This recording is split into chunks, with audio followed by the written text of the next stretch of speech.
And we're live. Welcome everybody here to the Hook. I'm Mm, Anthony Irwin. Yeah, this is a throwback episode. This all is right.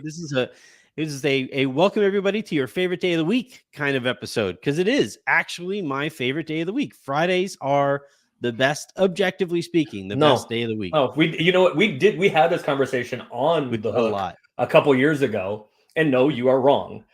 Here is why. And by the way, is this? I saw on Twitter yesterday. You said something that was going to be your worst take ever. That was going to make me walk off the show. No, Was no, no. that I it? didn't say worst take ever. I said it's probably going to Um, piss you off, but it's not my pissed worst off take the ever. most. Okay, fine. Yeah. Was that it? Because that was a terrible take. No, no, no, Okay, no. you're wrong. You know why you're just objectively wrong? I'm not wrong. You were Go just ahead. objectively wrong. Saturday is better than Friday. People still have to Mm-mm. work on Friday. What are you talking No, about? And Saturday has college football. What are you talking about? when you get off of work on Friday, there is no better feeling in the week. None. I mean, maybe, but There is no. that's because you just wasted 9 hours of your life working for someone else. It's even no, because even on Fridays, nobody really expects people to do a ton of work. You ain't gonna do much on a Friday, no. So you probably work like, you got about half a day's productivity in, and then you walk out of that office A and you whole like half a look out. day. The sun is shining and you have the entire weekend ahead of you. Whereas like Yeah. on Saturday, you wake up and you're like, man, I better enjoy this because tomorrow is Sunday, which is like an extension of the But work week you for still most have a people. chance to, if you want to go out have a good time Saturday night and you indulge a little too much, you still have Sunday to recover.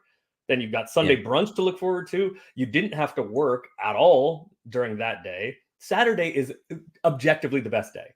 And it it is has not. college football. Do Well, you not I love mean, you college see, football? I'm a UCLA fan. I I'm hate aware. college football. Not as much as I do. Saturday is the best day. You know what? I need people like at YouTube. I need people in the chat telling us the answer to this. All right. Maybe we need like a show poll or something. We need this to go on Twitter. It is All right. I absolutely Saturday. I will. Over the course of the show, let us know in Yep. the comments which day you prefer. What is your favorite day of the week? And we'll figure that out over the course of the show. As Aaron mentioned, this is being broadcast on Twitter currently. This is being broadcast on YouTube currently. And then as soon as we are done here, unlike with other episodes earlier in the week, I take this audio and I throw it right up onto the feed for your guys' commute home. So what I ask is hit that subscribe button if you're on YouTube. If you're on Twitter, hit that follow button. Anthony Irwin LA and Aaron at the Aaron Larsoul is where you can find Aaron and myself. If you're on Twitter, go over to YouTube. That is youtube.com/at Lakers Lounge and hit the subscribe button there. And then, throw us a couple likes as well. Today on the show, we're going to be talking about the various scenarios that the Lakers are facing this weekend. Starting tonight, their season ends on Sunday. So the next time you guys hear from this show, we will know exactly what the play-in situation is going to look like, where the Lakers finish their season, who they're going to be playing, all of that stuff. We're going to run through some of the most likely scenarios here, and we're going to talk about some of the best and worst matchups that the Lakers are going to that the Lakers could be facing in the play-in. And then also, seeing as this is the last episode of the regular season, especially that Aaron and I will be talking to each other about, we're going to look back on the season and figure out how we could possibly and properly contextualize what we saw over the last right now, as you and I are talking, 80 games. And, by the end of the weekend, 82 games, I guess 83, if you count that Right. Travis Shamockery, the IST. But yeah, I want to, before we get to all of that, and as people continue to kind of pile in here from Twitter and YouTube, I'm going to start with the take that I think might get Aaron to walk out of here just altogether. I just legit as a piece of advice about logistics. We are 4.5 minutes into the show. Mhm. If I walk off at the beginning because of this take, that's not good, right? Maybe you save it for later, and you get a complete show out of me before you send me on my way. No, Okay, I want to. I like bold. I like it. Okay, No, I you know what? I'm a rip the Band-Aid off kind of guy. I like the most risk as possible.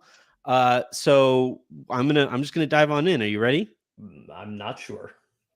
So I know one of, if not your actual favorite movie of all time, is the original Willy Wonka, right? Correct. Yes, it is. It is my single favorite movie of all time. Yes. That's the Charlie and the Chocolate Factory one, right? Yes, with Gene Wilder as Willy Wonka. Yes. All right. I watched the newest Willy Wonka last night, and I'm here to say it's not better than Charlie and the Chocolate Factory, but it's good enough that I would tell you should probably see it. You have one saving grace here. No, you have two saving graces here. One is that I love you. That's the first saving grace. I appreciate that. The second one is that, so I have not seen a second of that, and I have not seen a second of, what is it, Tim Burton? Johnny Depp's? Whatever that abomination is. I've not seen a second of it. I will not see a second of it. And I probably will not see a second of, I think this one's just called Wonka, I believe. Mm-hmm. I will not see a second of this. However, my brother, who I grew up watching Willy Wonka with, and is also a huge fan, not as big of a fan as I am, went and took his two kids with his wife and went and saw this one. And he texted me, I don't know, it was a couple months ago, probably at this point, or at least a few weeks ago. He was like, you should see it. It's kind of good. You should see it, which I will not. But the fact that he is vouching for it makes me not, it is the reason I'm not walking off of, walking off now. No. It's not, it's not like, so if you consider Charlie and the Chocolate Factory. No, it's Willy Wonka. The movie is called Willy Wonka. The book is called Charlie and the Chocolate Factory by that. Very strange. Well, if you consider the original Willy Wonka a 10 out of 10, which sounds like you do. Yeah, 8 out of 10. Yes. This is, I would say, a solid like 8.5, 9 out of 10 movie. It is really, really good. Like it is legitimately really good. It has a ton of heart. It's honestly, like when you said your brother texted you afterward, it's the kind of movie that, like, I was ready to text. Actually gonna let me see. I was ready to text my mom last night. And I happened to watch it a little late, so I didn't text her, but I almost texted her like, "I love you, Mom." Like it was that kind of good. It was really, really good. Let's see. Let me see if I can find. Okay, here.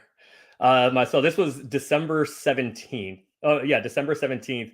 He said, my brother went and saw Wonka. It's pretty good. You really should watch it. And I sent him 3 of the like one eyebrow raised emojis with like the straight. Yeah. And then he said, I'm serious. I think if you gave it a chance, you'd like it. It's not at all a remake. It's kind of like Willy Wonka origin story. Yeah. And I just refuse to answer any more of that. It is. I'm telling you, I hope that you do give it a chance. I really, really do. Cause I think it does a phenomenal job of setting up that movie. I think they're planning another movie between, that would basically, No, I'm not watching none of that shit. That's white people stuff. I'm not watching that. The original is not white people stuff. The original is, I don't know. It's something other than white people stuff. There are more black people in this one than in the original. Like a lot more. No. This bastardization of the original is Keegan Michael Key is like in this one. Who? Keegan Michael Key. I don't know who that is. Key and Peele. Like all right. No, I'm not watching this. No. It's really all right. Anyway. No. We can filibuster about this for the next half an hour. No, we're good. Let's go ahead and dive in. I'd probably rather do that, actually. So the Lakers tonight are going to be playing the Memphis Grizzlies. And by the Memphis Grizzlies, I say that extremely loosely. Yeah, the backups to the backups of the Memphis Hustle. This is not even that. This is like the backup to the backups. Hairstylist brothers roommate is playing for the Memphis Grizzlies tonight. Right. It is. They may be getting people out of the crowd for this one. I saw yesterday they had 13 people on the injury report out because of on the injury report. My buddy Keith, who hosts Fast Break Breakfast and did some stuff for the Grizzlies, I think for their podcast feed or for their multimedia company or whatever.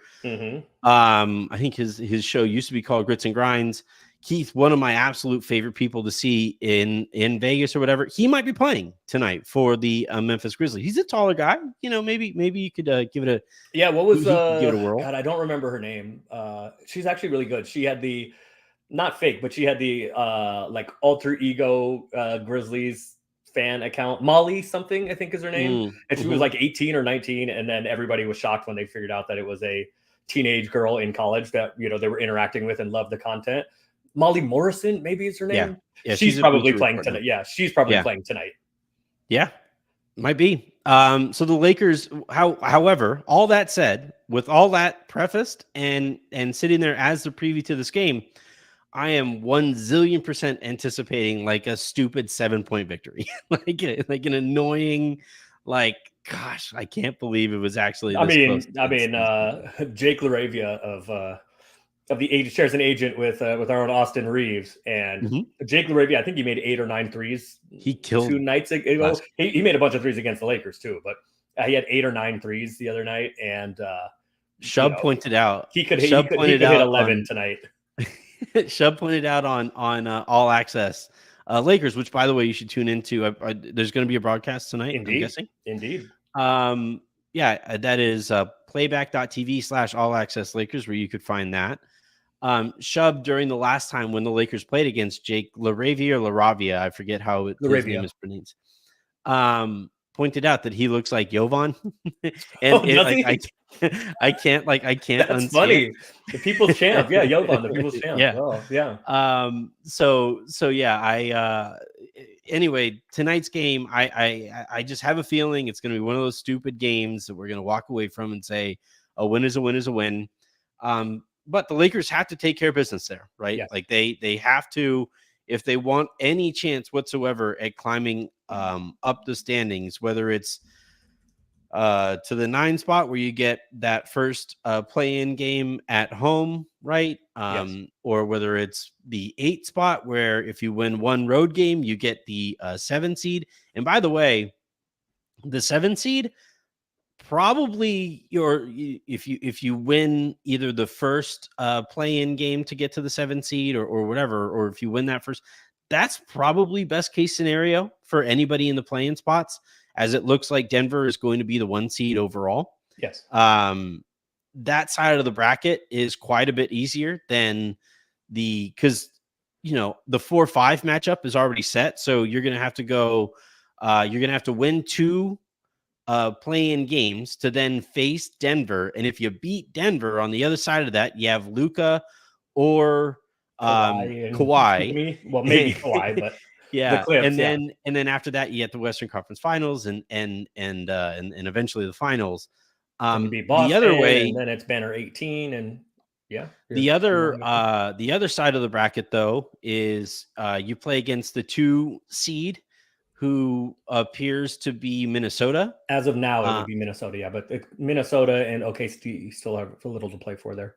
And I think the Lakers match up fairly well against Minnesota and really well against OKC. So if the Lakers were able to jump up to the 8 spot, they can't. I don't think they can jump up to the 7 spot. No, but they can jump up to the 8 spot. And if you're able to do that, and then win that game, now you have to do so on the road, probably against against Phoenix or the Pelicans. And if you're able to do that, probably the Pelicans, because the Lakers getting up to 8 would require beating the Pelicans on Sunday. So likely the Lakers would go to New Orleans. There's a scenario in which the one that you're mentioning, which the Lakers and Pelicans play like a back-to-back baseball series in New Orleans, the final game of the regular season, and then Tuesday or Wednesday in the play-in.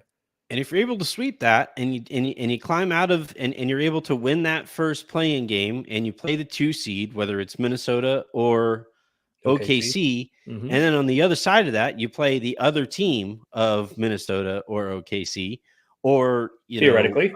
Theoretically. And then you don't have to play Denver until the Western Conference Finals. And you know what? Maybe by that time you get Jared Vanderbilt back.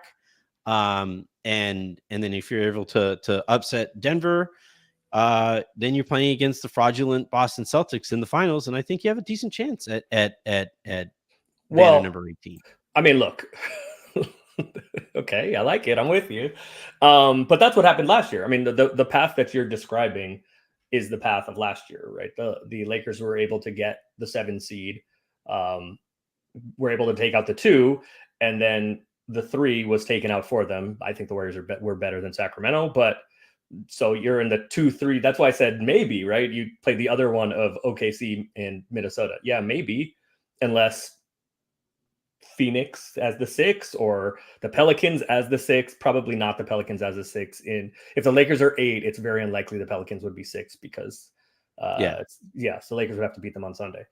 So let's say probably the Suns. So maybe the Suns take out the 3 seed, whichever one it is, and then it's Lakers. It would be the exact same scenario as last year. It would be the Lakers as the 7 seed upsetting the 2 seed, and Phoenix as the 6 seed upsetting the 3 seed. And then you've got Lakers Phoenix 6-7. It's kind of like all of these things when they're seeding like this in the tournament, in the men's basketball tournament, college basketball tournament. Like if you beat a team, if you beat a team that is higher seeded than you basically assume their seed, right? And you get their path going forward. So yeah, sure you want to hang banner 18. Yeah, I'm with it. That's the path. That is the path though, because I think this is true for lots of teams. I think the Lakers can go as far as until they play Denver, and that's it. I think that's true of a lot of teams in the West, by the way.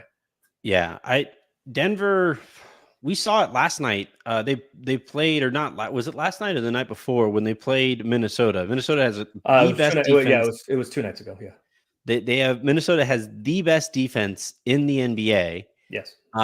They probably have the likely defensive player of the year in Rudy Gobert. Mm-hmm. And yet Denver scored, I think, on the final 4 or 5 possessions to wrap up that game. Denver they were inevitable. They were like, yeah, that was kind of, whatever. It was close. It was an interesting game for the first 34 minutes. And then the last 8 minutes, Denver just out executes everyone and chokes the life out of you. They just like kind of boa constrictor. We're playing in the half court. Joker's going to have the ball all the time, and they're going to get a good shot every single time down. Or it's going to be the Murray Jokic pick and roll that nobody. Yeah. Joker's going to have the ball, and Murray will take a dribble handoff out of that. But yes, they just are going to out execute you and choke the life out of you. They do feel inevitable, don't they? At least until Boston. It's just, I hate them. I think they're going to beat the smoke. I think whoever comes out of the West is going to beat the smoke out of Boston. I think they're fraudulent again. Hey, don't threaten me with a good time. So yeah, those are the kind of scenarios that you're looking at. Now the worst case scenario here, right, obviously, is the Lakers.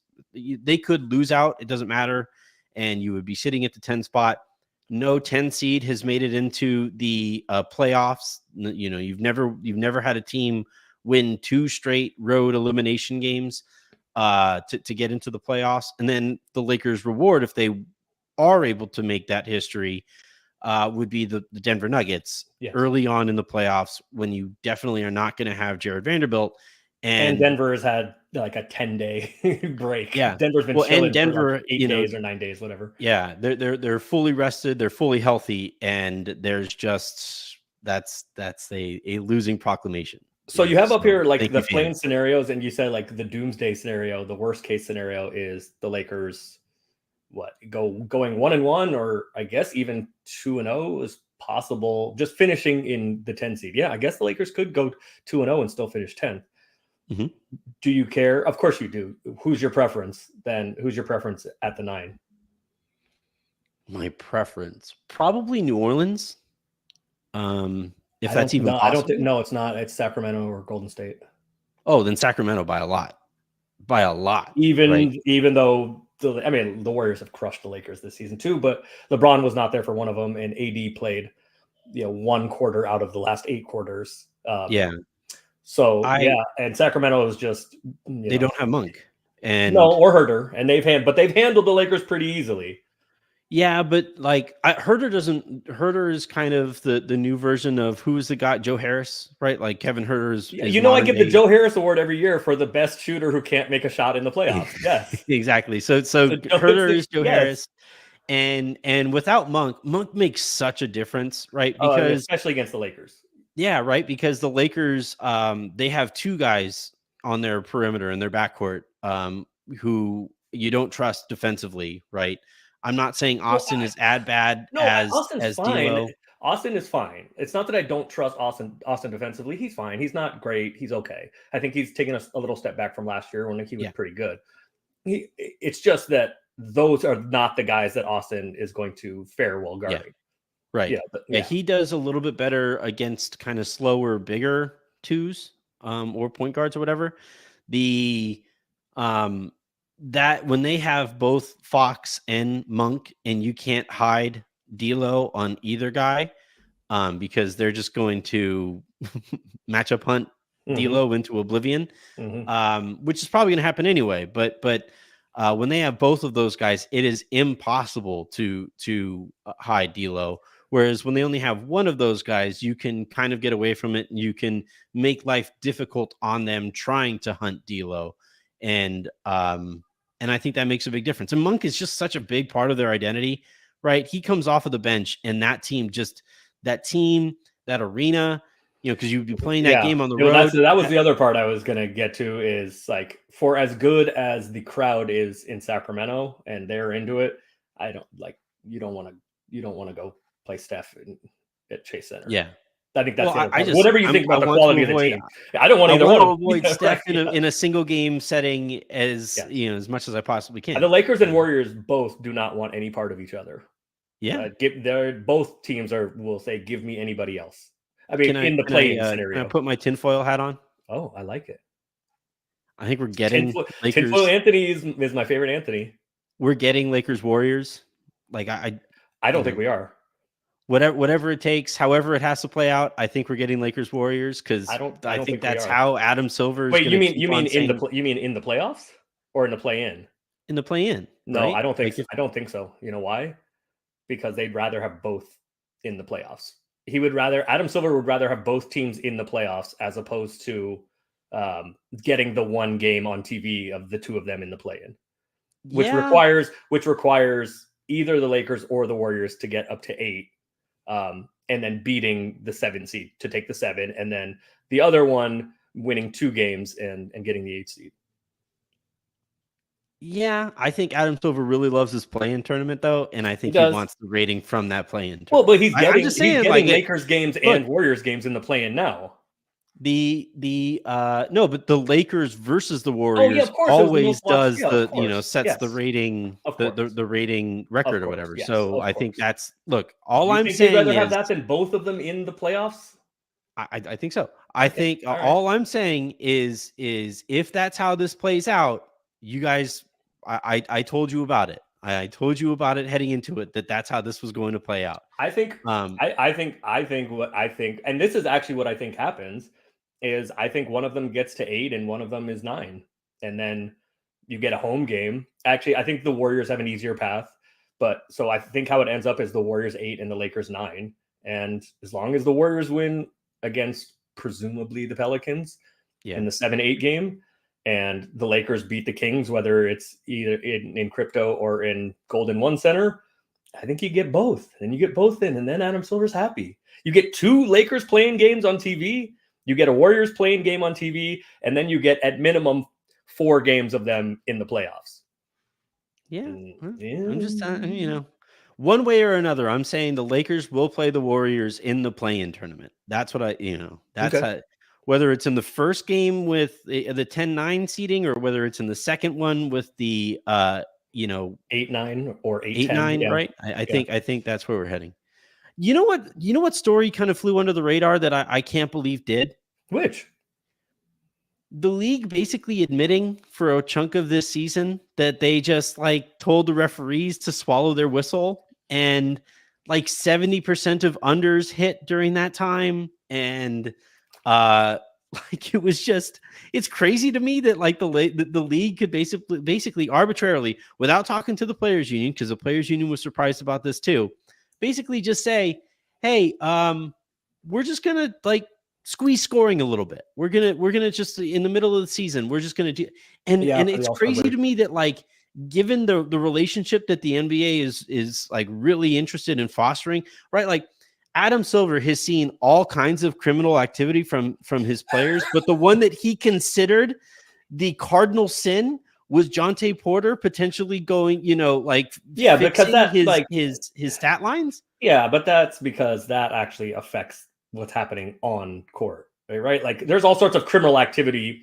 from NBA players and coaches and executives and whatever, but that's not like, that doesn't impact the game itself. Well, Adam Silver is normally very careful with his words. He is. He's calling that the cardinal sin, while like Miles Bridges had a game that night. Like that's certainly a choice. But that, I don't know. Am I crazy for thinking that like, because what you've essentially said is that at any moment the league can basically tell their referees, hey, emphasize this. Well, they would tell you what they were doing was just calling the game how it's supposed to be called, and they put a focus on that. Monty McCutcheon, who's the head of the officials, and Joe Dumars, who's an executive in the league office, have been doing their car wash, their media tour, when everybody's been asking about why are there so many more fouls being called, and what's going on, or not being called rather. What's going on? And scoring's down. Did you guys do that on purpose? No, of course not. Are you sure? And then Adam, and then they were doing that for weeks. They're like, no, it's just we just want to focus on, we're always trying to improve as officials. We're just focusing on the rule as it's in the rule book. Oh, okay, I guess. And then Adam Silver's whatever, 3 weeks later, Adam Silver's like, we're kind of fucking with you guys. Yeah, we did that shit. Like, it's crazy to me that flew under the radar. Like that is just the reason why, though, I think, sorry to interrupt you on your show, but the reason why I think that is the case is because there was, like you mentioned, the Jonte Porter thing. That's obvious. It's so salacious that's going to get the headlines from that. And then a lot of people have been really interested in the 65 game threshold thing. That's kind of been a big deal, especially now as we're getting into awards season. So I think he kind of Friday news dumped it in his own press conference, basically kind of burying that underneath some other stuff that people wanted to talk about, or that he knew would grab headlines. By the way, the other interesting thing that nobody's talking about, he also admitted, he said the quiet part out loud is like, we have a 15%, I think we said it was 15% increase in games played by stars. I'll be like, okay, who's a star? That seems kind of nebulous. Like, how are we defining any of this? Yeah. I mean, like, look, Adam Silver is very good at his job at being a meat shield or whatever. But I thought it's been incredible to see everybody just kind of like, go on about their business and go on about their day. You guys know this. Feeling their thumbs, whistling, looking up in the sky. I enjoy earning my daughter some donut money by way of some of these games or whatever. And I would have far too often betting against the Lakers for my taste in this. It doesn't mean that they're not like wise, but it's just unsavory. That's not all money is good money. You don't play dominoes enough. Not all money is good money. The donuts taste just as good. But yeah, I would have loved to have known that the league was going to arbitrarily make those calls, because I would have bet the under for 70 straight. I would have, if I would have bet. So essentially at 70%, a 70% clip of unders hitting there. If you imagine just betting all of those games, right? If you do the Shohei translator thing, and you bet on every single game during that stretch where they squeezed the refereeing and they squeezed scoring, you could have like more than doubled your money. So more than doubled your money. All the best handicappers in the world are usually about 60%, 62%, right? You need to win about 56 to 57% to make a profit. 70% is outrageous. So yes, you're correct. Yeah. All right. you hinted at it. We'll get back to the regularly scheduled program. And you hinted at it, the best and worst matchups. I think I said the Pelicans because there are the fewest guys on that team who really scare me in the postseason. It isn't like the kind of team that I would anticipate the Lakers would get knocked out by.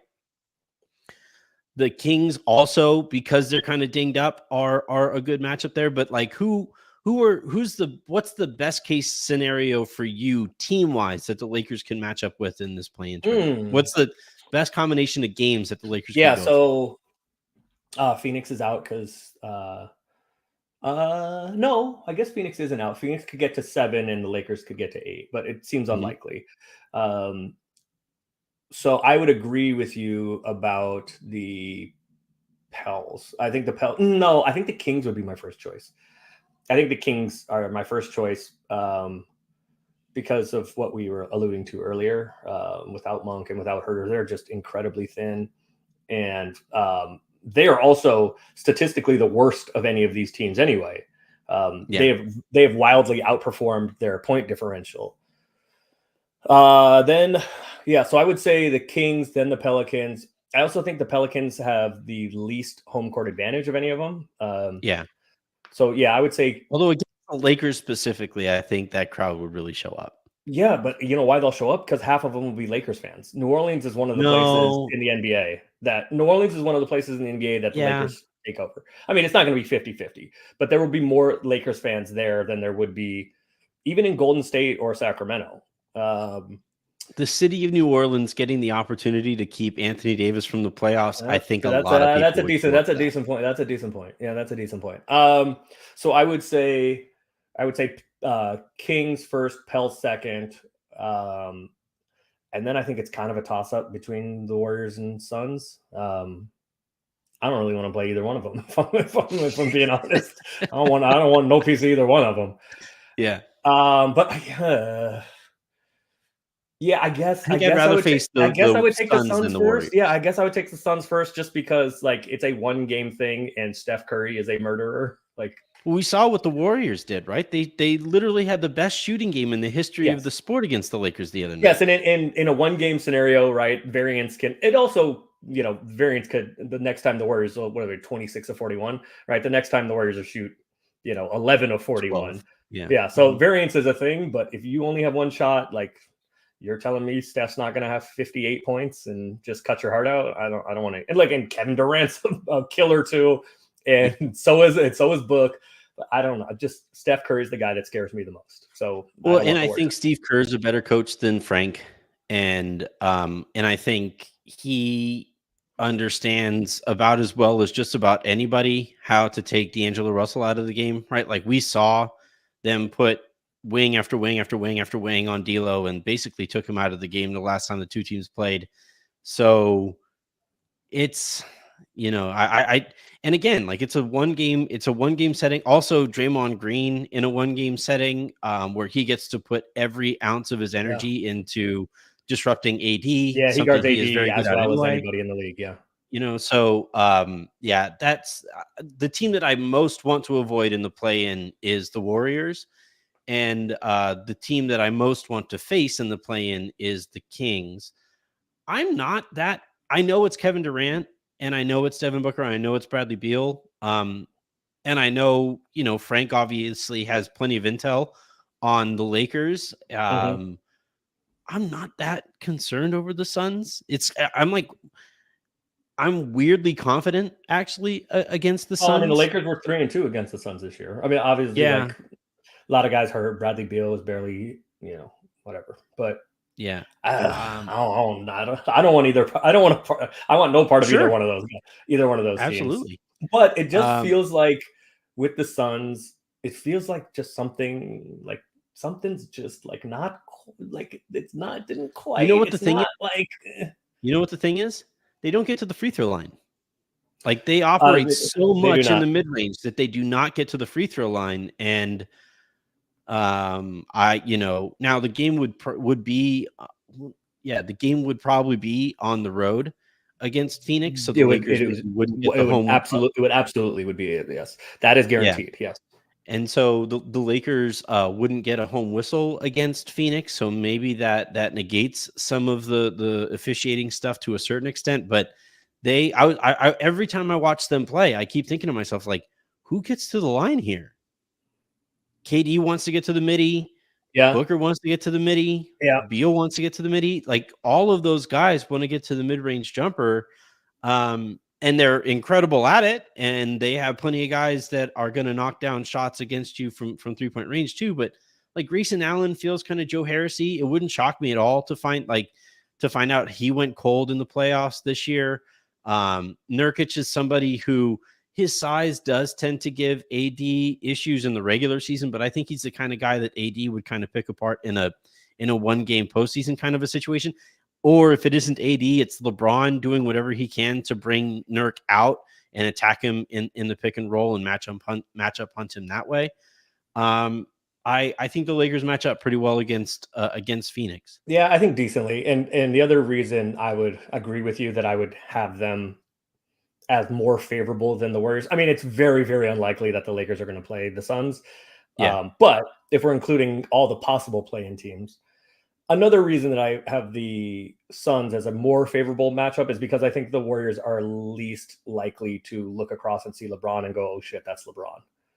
I don't think the Suns will much either. Not much. But I think the Suns are a little like Kevin Durant doesn't give a shit that that's LeBron. Book probably loves that it's LeBron, and Beal's fine. But like the Warriors have done all this shit before. Like it's definitely they don't. So I do think the Kings and the Pelicans are going to look across and be like, if we have to do one game, we have to do this against LeBron. And I think like that will not phase the Warriors at all. So I agree with your order. Oh wait, did you have the Pels first or the Kings first? 1A, 1B. Yeah. Probably the Kings first, actually, now that I really think about it, with Monk being injured, and I don't Herter being injured, he never factored into the math here anyway. But he was so bad in the first round last year, Herter. He was so bad he couldn't make a shot. I think like by game 5 he started hitting shots, but for the first 4 games or the first 5 games, he was like, I don't know, 3 of 35 from 3. Ugh. Yeah. It'd be interesting to see how all of this plays out. Regardless of how it plays out, like I said at the beginning of the show, the season is a mere few games away. That we are on the precipice of the finish line here of the regular season. And I asked this of Sabrina yesterday. Mm-hmm. I'm just going to ask you the same way. Mm-hmm. How are you going to remember this regular season? How am I going to remember this regular season? Like as weird and frustrating, I guess is how I would describe it. It's been like up and down and just weird and frustrating. Yeah, it's been weird and frustrating, I guess is how I would describe it. Yeah, there you go. It's been weird. It's been weird and like there's been, the Lakers have given games away that they, you absolutely cannot lose. You cannot give away, and then go on the road and give Boston their third, I think it was second or third loss without AD and LeBron. Like it's just been weird. Taking this long to settle on the right lineup is not great and kind of weird. So a lot of the fact that it took however long, whatever, I don't know, 30 games and 40 games or maybe 40 games and 50 games to realize like Taurean Prince and Cam didn't need to play as much as they were playing is weird. Getting Dinwiddie for free and just like, here he is was weird, good, but weird.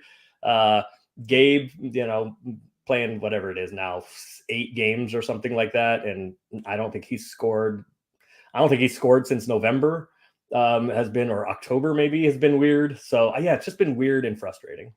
Fits and starts and no real rhythm. Yeah, it's just been weird and frustrating. I've had a lot of people say that the Lakers should basically just rest LeBron and AD these last couple of games anyway, because you're probably going to be the 10th seed regardless. I can't quite get there because there's still, I think, a lot that the Lakers have to iron out. And, the Lakers as a team have told you now for the last few weeks that their priority is to be playing their best basketball going into the play-in or the playoffs. And also, I don't like the idea of a bit like not having full rhythm going into a play-in game, right? Like, you ask these guys to Yeah. kind of like chill for a bit and then now pick it back up and immediately dive into a single game setting. I don't like that idea all that much. But You what also don't I have, you do, also tonight, like Sunday, you'll have more information, right? And then you can make yeah, those decisions more intelligently. Like maybe there isn't anything to play for anymore. But I don't think you start that calculus now. I don't think I ever think about, like, maybe you play them fewer minutes, but I think you treat it like, if you win tonight, even if you Well, win or lose you have tonight, something to maybe you if treat you win that. tonight, you have something to play for, period. That's what I'm saying. Yeah. If the Lakers lose tonight and they're locked in 10th, then I'm okay with sitting LeBron and AD. But I'd maybe play it like a preseason game and get them a few reps and make sure they go into it with a little bit of rhythm. Here's what I would say yeah, though. The guy who I would bench here for the rest of the season, Gabe. Like, we're done here. yeah, I Like mean, I I think he's yeah. I don't think it's a coincidence that he came back and the Lakers have been trying to figure out a way to fit him into the rotation on such short notice, and the fact that he looks like somebody who missed as much time as he did. Um, this experiment is just like, it's nothing personal against Gabe. And I would hope that Darvin would find a politically correct way to get this message across to him. But their focus right now has to be on optimizing their rotation, and I don't think he's a part of an optimized rotation. Well, Not given the especially way he's when playing I basketball. mean tonight, sure, but like in the play-in / playoffs, hopefully, when you're playing, whatever 9 guys at the most, probably 8, then Yeah. I don't. He's not one of the best 8 guys now. No. Yeah, I would even say the same for Cam. Now you're right. You're right to delineate the two, the regular season games that the Lakers have and the play-in games that the Lakers have facing them.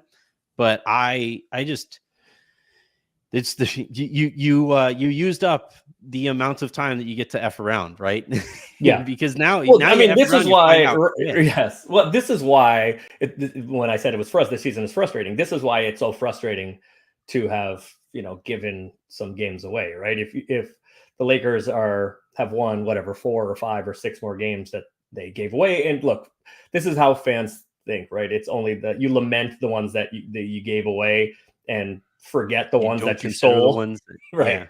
yeah. So whether it evens out, who knows? But when the refs steal one from you, you remember that. But when the refs give you one, you forget that one. But that's just fandom.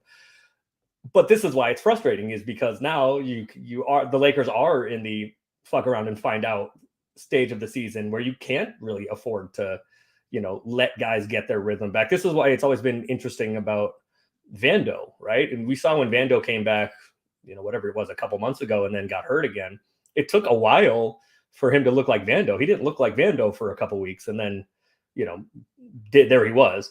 And the same is probably true of Gabe, right? You're going to take a couple of weeks to like get you starting to look like Gabe again. And unfortunately, because of past transgressions for the Lakers this season, they don't have the runway for that. Yeah, the way that I'll probably look back on this is again talking about like missed opportunities, right? You can't have LeBron and AD as healthy as they were this year and sit in the 10 spot, or be sitting in the play-in at all, frankly. But this is the strange part, though. Yeah, I mean, because like the Warriors are going to be saying that, the Pelicans are going to be saying that, the Kings are going to be saying that, the Sun. It's this year. So the Lakers, Warriors, and Suns are tied at 45 and 35, which is 10 games over 500. All 3 of them have at least one gimme game left. I think the Sun. I mean, I think the Kings play the Blazers, the Warriors play Utah, and the Lakers tonight against the corpse of the Memphis Grizzlies.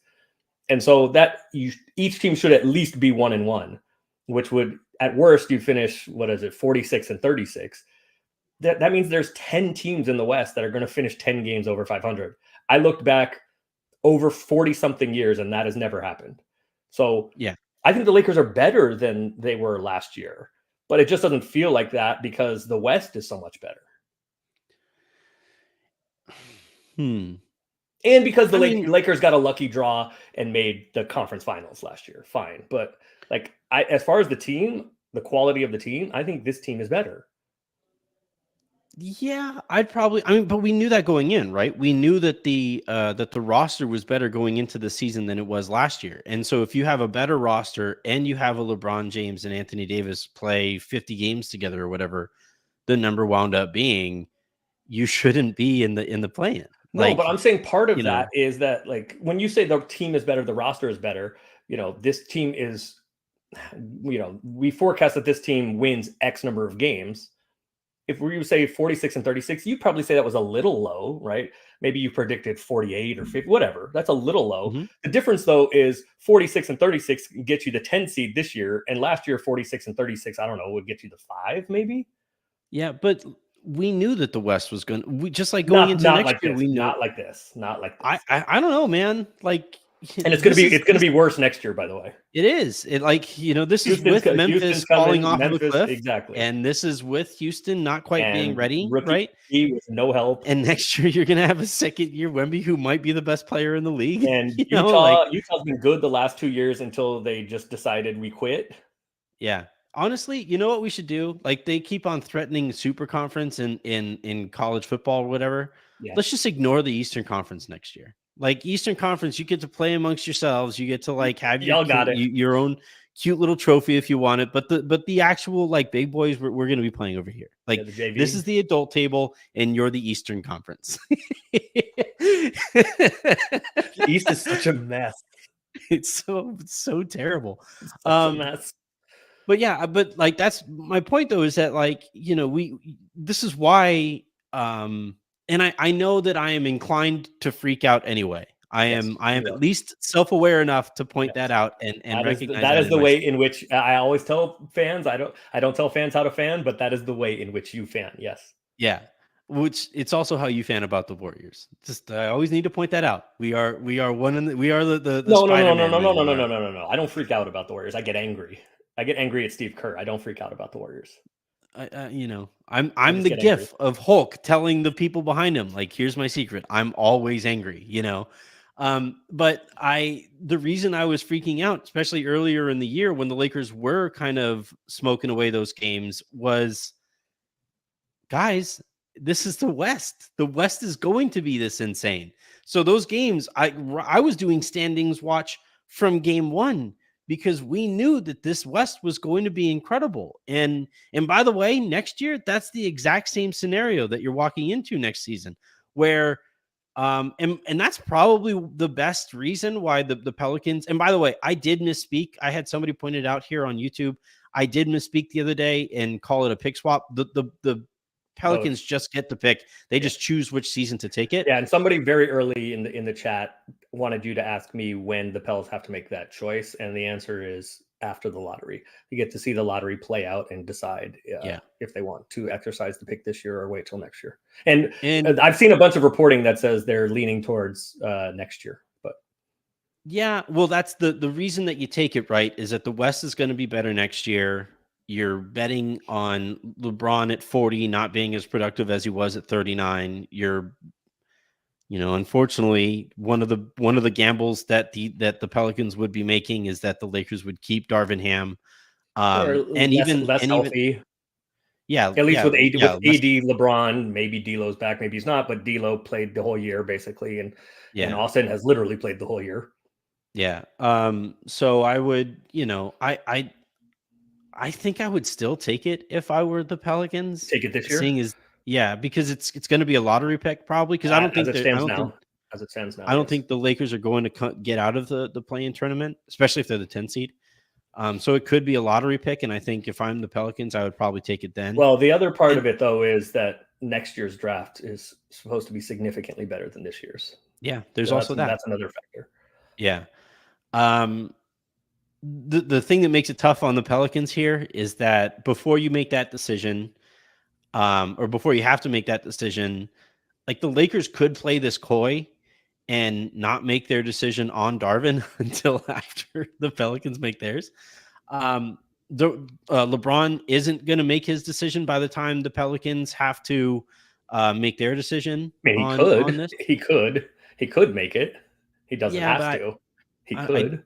he could. I don't think he will. But yeah, it's going to be really interesting to see how all of this kind of plays out. And I maybe it's me being overly conservative.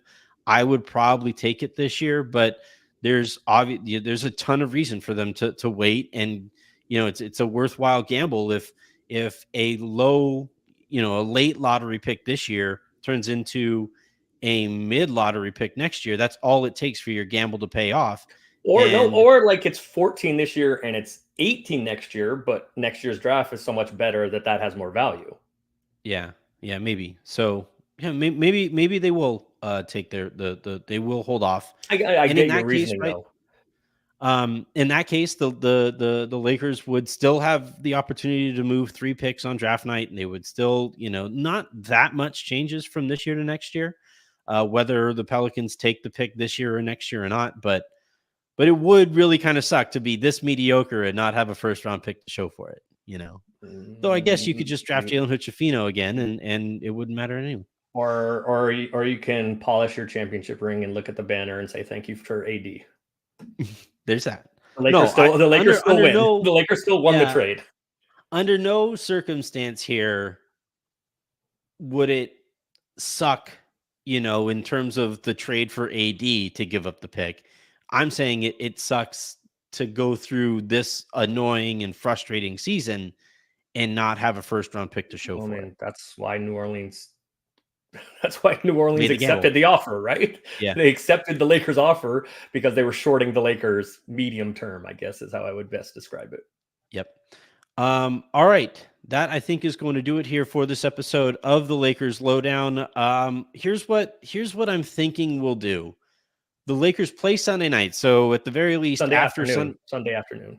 Yeah. So after Sunday's game, I will be live here in the lounge. If something insane happens tonight, I will pop into the lounge here and recap the insane thing that happens tonight.